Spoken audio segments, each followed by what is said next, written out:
Okay, so we're gonna look at red belt 1 self-defense side headlock today, okay? So the bad guy's got me sort of in the bully headlock, as we like to call it. First thing you need to do is turn your head to the side so he does not cut off your blood supply easily.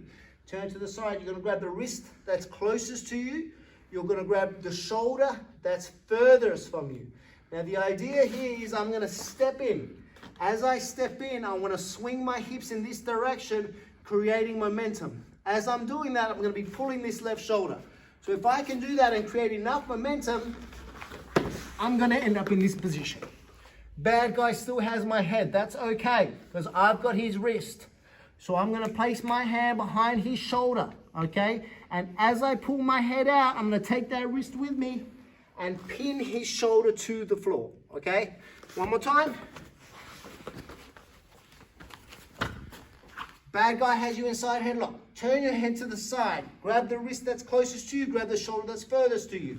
Step in. If you sit directly backwards, bad guy's gonna fall on top of me. I don't want that. I wanna swing my hips in this direction, pull the left shoulder, get to this position. Palm goes at the back of the shoulder. As I pull my head out, I pin his shoulder to the mat.